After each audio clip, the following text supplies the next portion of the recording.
Program organized by All India Backward Classes Federation has been organized at Indradhanush Auditorium, Indradhanush or Sector 5, in which Rahul Gandhi is arriving as the chief guest. The program will be from 1:30 p.m. to 7 p.m. Karambir जी, कल एक राहुल गांधी जी का programme है, उसके बारे में थोड़ी जानकारी दीजिए। साथियों, मैं करमवीर सिंह हूं और All India Confederation of SC ST Organisation और जय भीम मिशन का जो है ना मैं प्रदेश अध्यक्ष हूं। और ये जो प्रोग्राम है इंद्रधनुष स्टेडियम में, जो कल एक जो है ना संविधान सम्मान सम्मेलन जो है ना यहाँ हो रहा है, इसमें ऑल ओवर इंडिया के जो बुद्धिजीवी लोग हैं वो पार्टिसिपेट कर रहे हैं। वह अलग अलग डिबेट होगी, अलग अलग विषय पर डिबेट होगी कि संविधान में दिए गए जो अधिकार हैं SC ST OBC और माइनॉरिटीज़ के, उनको आज़ादी के बाद अभी तक लागू नहीं हुआ, तो उस पर एक सेमिनार है। और हमने माननीय राहुल जी के जो ना ऑफिस से भी अनुरोध किया था कि ऐसे ऐसे सम्मेलन है, उसमें जो है राहुल जी आए, तो राहुल जी ने भी यस कर दिया। तो पहली बात तो मैं आपको ये अवगत करा दूँ, ये समाज बिल्कुल गैर राजनीतिक है।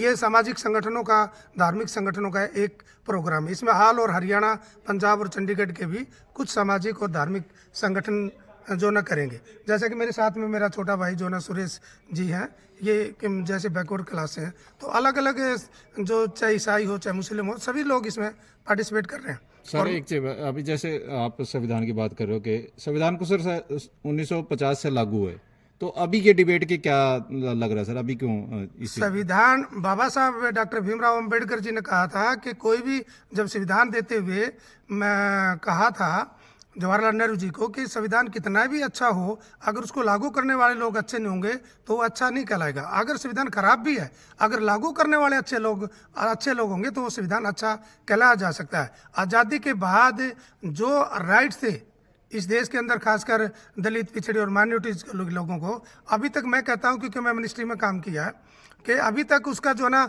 10-20% भी लागू नहीं हुआ, चाहे कोई भी पार्टियां हों। तो इसलिए इसके ऊपर डिबेट हो रही है। और मैं माननीय राहुल जी का भी विशेष तौर पर ध्यान देता हूं कि आज देश के अंदर इनके प्रतिनिधियों की वो बात खुल के कर रहे हैं, खुले मंच से कर रहे हैं, अपने कांग्रेस पार्टी में कर रहे हैं। तो इसी प्रकार से जो है ना आदरणीय प्रधानमंत्री मोदी जी भी आज अब बोलने लगे 9-10 साल के बाद, उसके बाद कभी डिबेट नहीं करते थे। और खासकर में मीडिया वाले जो आप साथी हैं, मीडिया वाले भी साथी कहते हैं जी आर्थिक आधार पर आरक्षण ले लो। अरे भैया, आर्थिक आधार पर ये आरक्षण नहीं है, ये गरीबी उन्मूलन नहीं आरक्षण, ये एक जो है उनका प्रतिनिधित्व की बात है।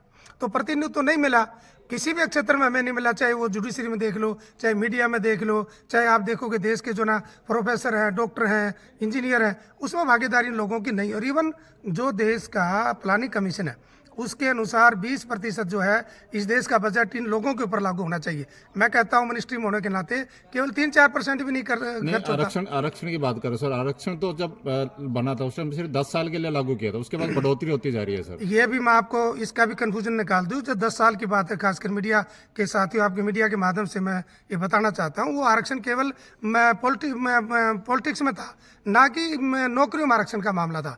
नौकरियों में जब तक ये देश रहेगा, जब तक भागीदारी की लड़ाई रहेगी। आप ये कहते हैं कि आरक्षण, सारे लोग कहते हैं आरक्षण की वजह से जो ना ये खराब हो गया, ये हो गया, ये प्रतिनिधित्व है। आज महिलाओं का आरक्षण क्यों मांगा जा रहा है? अगर जो है सभी जातियों, महिलाओं का आरक्षण, अगर ये समानता से बात करते, अगर इस देश में समान शिक्षा होती, प्रधानमंत्री का बेटा भी उसी स्कूल में पढ़ता, हमारा बच्चा भी इसी स्कूल में पढ़ता, तो ये पहल तो शुरू करें। पहले आरक्षण का विरोध करने आ जाते हैं। आरक्षण कोई भीख नहीं है, हमारा अधिकार है।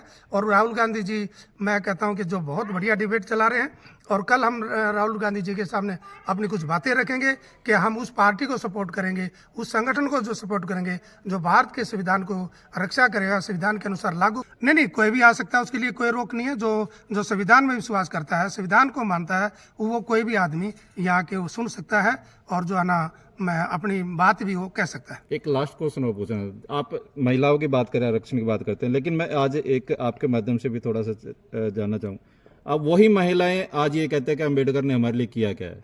अरे क्या बात है, मैं उसको साधुवाद करूं अगर वही बात कहती है। अगर जीने का अधिकार, बोलने का अधिकार, और इसमें जो ना ये मैं उसको आज़ादी से जीने का अधिकार किसी ने दिया है तो डॉक्टर बाबा साहब अम्बेडकर ने दिया। अगर इससे बड़ा भगवान अगर कोई दुनिया में है महिलाओं के लिए भारत में, तो वो डॉक्टर अम्बेडकर है। ये जो मंदिर का मामला, जो धार्मिक मामला है, ये राजनीतिक काम नहीं होता, ये धार्मिक संस्थाओं का काम होता है। क्या धार्मिक संस्थाएं उसमें आई? इस देश का जब राम मंदिर जी का उद्घाटन करा, तो क्या इस देश के जो है ना राष्ट्रपति को बुलाया? आज भी जो ना इतने बड़े लेवल पर भी ये किसी सरकार का काम नहीं होता कि मंदिर मस्जिद गुरुद्वारा बनाना, ये धार्मिक संस्थाओं का काम होता है। सरकार का काम होता है विकास करना, सरकार का काम होता है शिक्षा देना, सरकार का काम होता है मेडिकल अच्छी सुविधा देना। और जो दहशत फैलाई जा रही है आपस में, जो डर का माहौल फैलाया जा रहा है, वो क्या सही है? क्या संविधान कहता है बातें? संविधान सबको समान अधिकार देता है। जी, सबसे पहले तो मेरे पत्रकार छायाकार बंधुओं को जय भोलेनाथ की हर हर महादेव। अब बात आई दूसरी कि हमारे लिए, हमारे समाज के लिए, SC BC OBC माइनॉरिटी सभी के लिए कल का दिन एक बहुत ही महत्वपूर्ण दिन है, क्योंकि कल के दिन जो है हमारे जननायक नेता श्री राहुल गांधी जी पंचकुला की पावन धरती पर आ रहे हैं। वो इस सभा को संबोधित करेंगे। संविधान सम्मान समारोह का नाम दिया गया है और इसमें जो है लगभग 36 बिरादरी के लोग यहाँ पर इकट्ठे होंगे और इसमें जो चर्चाएं की जाएंगी संविधान के सम्मान के बारे में की जाएंगी।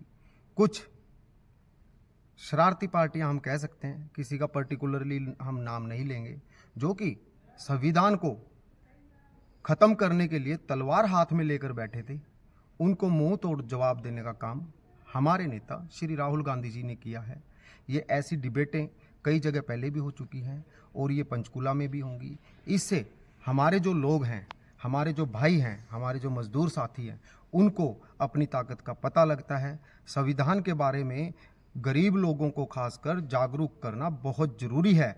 स्वतंत्रता से जीने का सभी को अधिकार है। तो आपको नहीं क्या लगता कि अभी इलेक्शन का टाइम है और आप ये डिबेट यहाँ पे हो रही है, तो कुछ ना ऐसा नहीं होगा कि इसको राजनीति रूप कुछ पार्टी के द्वारा दिया जाएगा?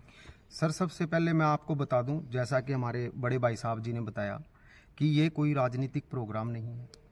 ये हम लोगों ने SC BC समाज और माइनॉरिटी और बहुत से जो दल हैं, उन्होंने मिलकर ये राहुल गांधी जी का प्रोग्राम लिया है, उनको चीफ गेस्ट बुलाया है। इसमें राजनीति से रिलेटेड कोई भी बात नहीं होगी। बस इसमें होगा तो सिर्फ होगा संविधान का सम्मान। तो चैनल के माध्यम से पंचकुला वासियों को क्या अपील करेंगे? सर, मैं अपने समस्त पंचकुला वासियों को, हरियाणा वासियों को और समस्त देशवासियों को, जो भी मेरी बात को सुन रहा है, सभी को मेरा हाथ जोड़कर निमंत्रण है कि यहाँ पर भारी से भारी संख्या में वो लोग आएं। और हमारे कई प्रवक्ता आ रहे हैं, उनमें मुख्य अतिथि, जैसा कि पहले हमने बताया, श्री राहुल गांधी जी हैं, जननायक योद्धा हैं, वो आ रहे हैं और उनको सुने। और यहाँ से जो है अपने संविधान के बारे में, संविधान की हम लोगों ने कैसे रक्षा करनी है, एक सिपाही की तरह हम लोग यहाँ से बन के बाहर निकलें और लोगों को जागरूक करें कि संविधान में सबको स्वतंत्र जीने का अधिकार है, सबको समानता का अधिकार है। बाबा साहब भीमराव अंबेडकर जी का लिखा हुआ संविधान है, इसमें सबको एक समानता का अधिकार दिया गया है।